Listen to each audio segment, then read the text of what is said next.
with the 5K already happening tonight, a lot of your top distance runners are off the table for competing in this relay. So this medley relay works. The first leg runs at 1200. They will run 6 laps. The second leg runs at 400, which is 2 laps. The third leg runs at 800, which is 4 laps. And then the final leg will run the 1600, which is the shortened, just 9 meters short of a full mile. That is 8 laps. And that's why it's a medley relay. It's a mixture of all of them. But while we are going through this, we are also going to have some interview with Nikki DeBose. Nikki DeBose is a student athlete at SUNY Oneonta who has done the triple jump, the 60 and the 200 already tonight. So prelims in the 60 and the 200, but she is your 2026 SUNYAC champion in the triple jump. To give some context, her lifetime best coming into the meet was 1097, which she jumped here in this facility last year. But her season best this winter was 1076. While that seems like, okay, she's almost back to where she was, today she went off. And she jumped 1140 something twice and then capped it off with an 1150. I don't know if she's even aware of this yet, but her jump of 1150 moved her to number 18 on the NCAA Division III list. So all of a sudden, Nikki has gone from, I got SUNYACs and regionals to, oh boy, one more. Can I get into that national meet? So Nikki, take me through what was going on in your head today, because you popped it off right at the first jump.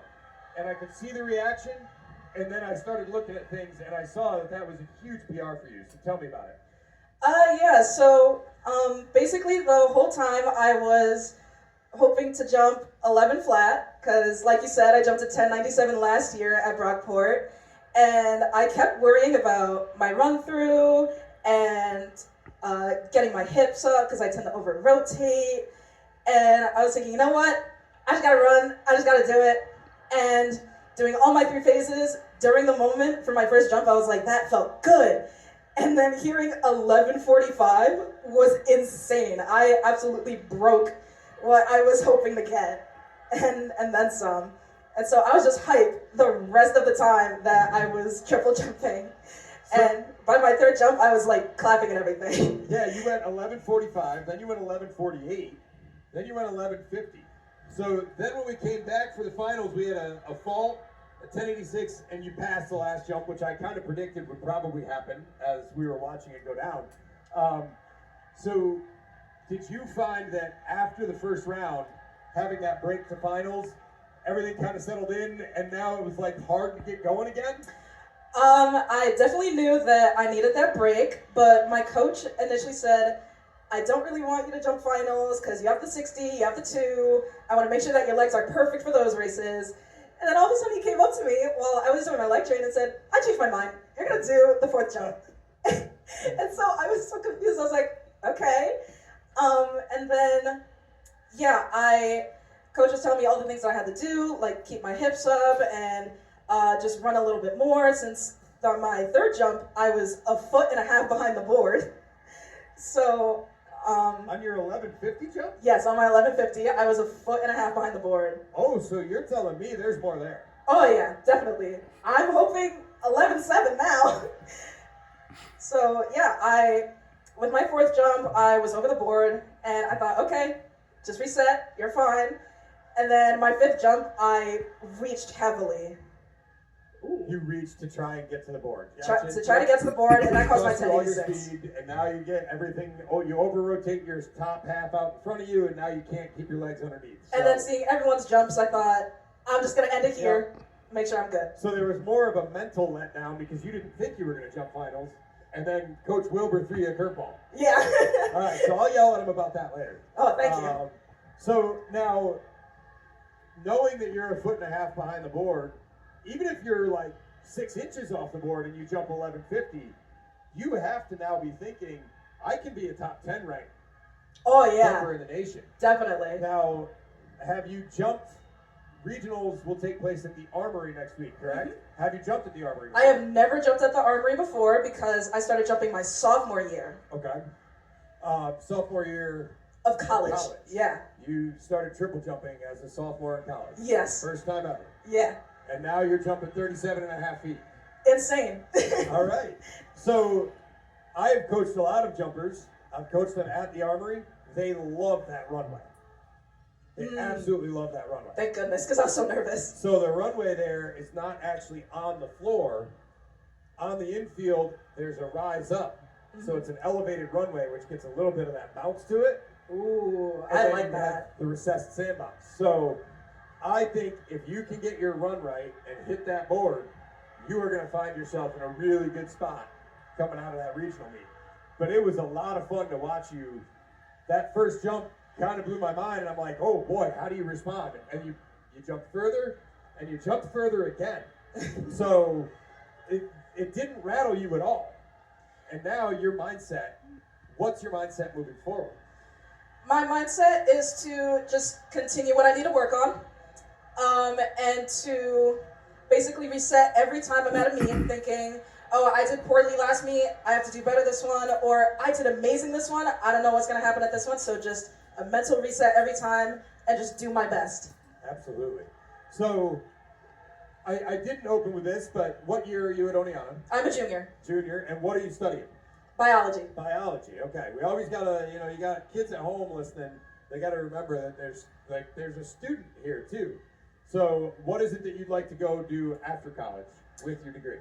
I would definitely hope to get into a medical school, specifically for cardiology, because I'm interested in the heart, and especially looking at runners and how the heart works. You get the blood flowing, the heart pumping. It always interests me with the anatomy of people and the physiology, how everything works and is connected. So yeah, I would hope to help people whenever they can with heart conditions. If like I have some people in my family that have heart conditions, and I want to help them whenever they can.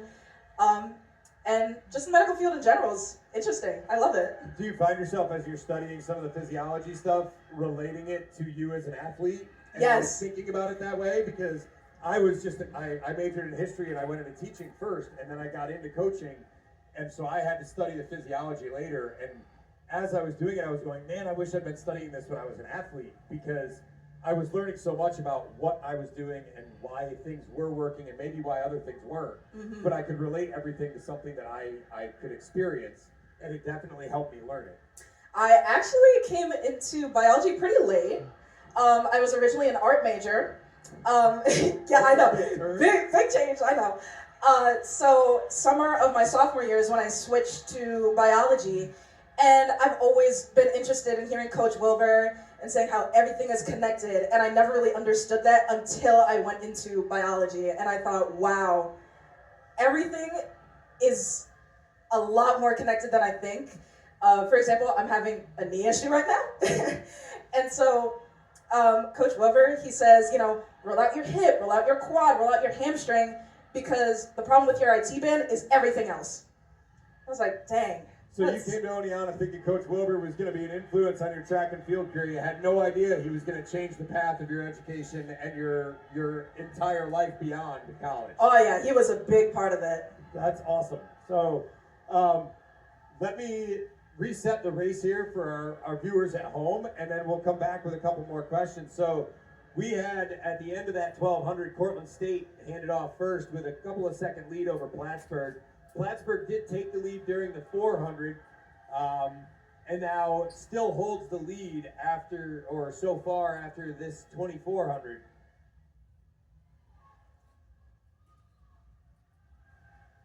So now our 800 splits are coming in. Plattsburgh still in the lead with a 229 split on that 800 leg. They got a 61 for their 400 leg.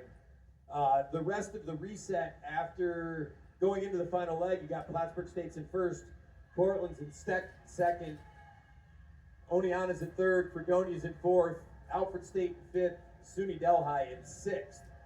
So that race is clipping off, and we will be right back with you in just a second.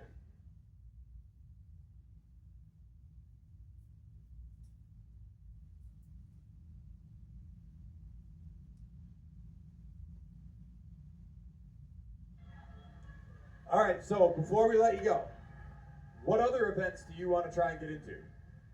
For regionals? Anything.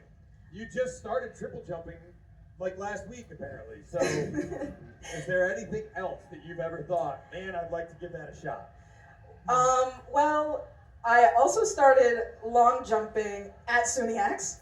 I was tossed in there on a wild card. Was this last year? Last year as well. Winter or spring? Winter. Okay. Yeah, so I hope to make regionals for long jump. So I will be doing that tomorrow. I have the 60 final, the 2 final. So I got a whole day for me. And so yeah, I mean, I'm almost in everything in all of my events for regionals. So I don't really know, except for getting nationals in triple jump. I don't know what else I could be doing right now. Okay. So I won't keep it too long because I know you got a lot of work still ahead of you, and you need those legs to be fresh.